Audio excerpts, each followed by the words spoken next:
So hello everyone, welcome to my new another video. र तपाईँहरू सबैजना सन्चै हुनुहुन्छ होला र भिडियो पनि धेरै समयपछि आएको छ। र म आज जाँदैछु बरदुबई।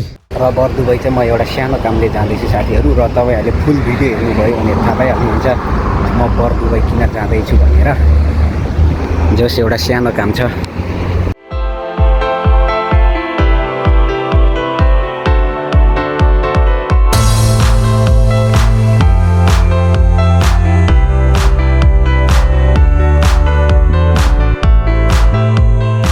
र फाइनली बरदुबई आइपुग्यो। एभ्रिवान देख्न सक्नुहुन्छ बरदुबई वरिपरिको भ्यू।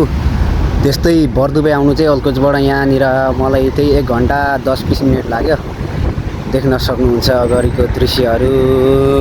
र म चाहिँ बरदुबई एउटा के कामले आएको भन्दाखेरि एउटा ल्यापटप किन्नु भनेर आएको थिएँ साथीहरू। त्यो प्राइस मिल्यो भने अब भनेको जस्तो हो भने एउटा ल्यापटप किनिन्छ अनि फर्किन्छ रुमतिर। त्यही हो।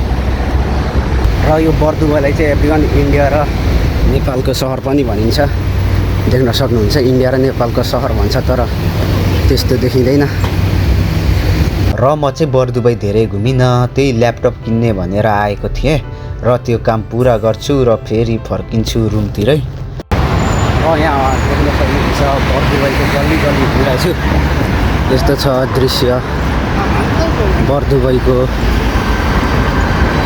देख्न सक्नुहुन्छ। र बाटोमा यसरी एक्लै हिँड्दा चाहिँ अलिक अनकम्फर्टेबल पनि हुँदो रहेछ। एक्लै हिँड्दा अलिक जस्तै साथीहरू भएको भए छुट्टै किसिमको नेक्स्ट लेभलको कन्फिडेन्स आउँछ नि त। एभ्रिवान विदेश भनेको के गर्नु, यस्तै हो। आफ्नो छुट्टी हुँदा साथीको ड्युटी हुँदा मेरो छुट्टी। त्यही हो विदेशी लाइफ एभ्रिवान, कहिले एकसाथ हुँदैन। र युएईमा ट्राभल गर्नको लागि या पब्लिक ट्रान्सपोर्टेसन सर्भिस लिनको लागि चाहिँ तपाईँहरूले बस कार लिन सक्नुहुँदो रहेछ। र यो चाहिँ बस र मेट्रो दुवैमा चल्छ र यसलाई नोल कार्ड पनि भन्छ।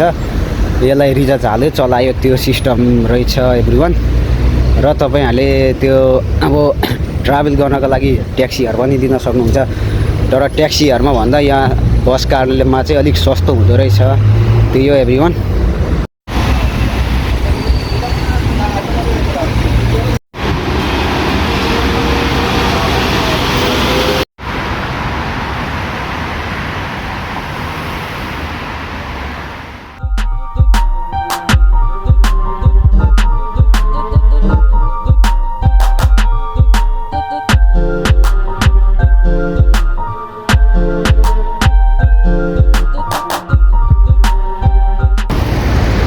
फाइनली ल्यापटप पनि किन्यो एभ्रिवान। ल्यापटप किन्दा रात परिसक्यो, यहाँनिर देख्न सक्नुहुन्छ।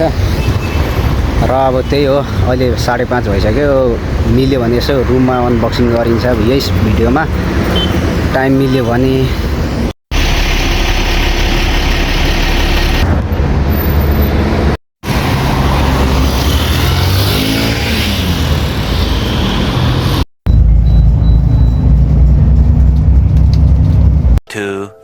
years later. र म चाहिँ 1-1.5 घन्टा पछाडि रुम आइपुगेँ। र रुम आइपुगेर पनि नुहाइ गरिसकेको छु र ल्यापटप पनि त्यस्तै छ, मैले खोलेको छुइनँ।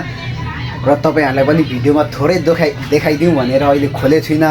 ल अब चाहिँ अनबक्सिङ गर्न गइरहेको छु म ल्यापटप। म दामी गरिदिन्छु, छोड्दिनु। एउटा ब्याग नचल न, यहाँ राख न। एउटा ब्याग दिएको छ, के छ यसको ट्याक्स सबै देखा। यो ल्यापटप भइहाल्यो, यसलाई चाहिँ नखोल्ने हो।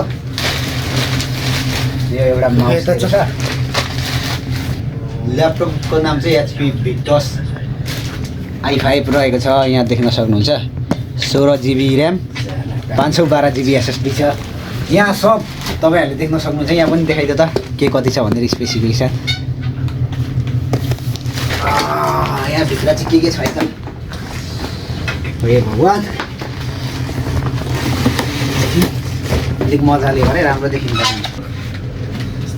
अन्त रियालिटी HP को भिक्टस देख्न सक्नुहुन्छ। यो चाहिँ एउटा ल्यापटप। अरू के छ फुल मोडलको भनेर चाहिँ भनिस् न, नामै आउँदैन र भिन्च के हो।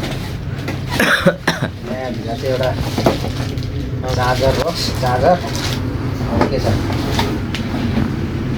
के भन्ने, एउटा यो चार्जरै होला, दुईवटा चार्जर छ।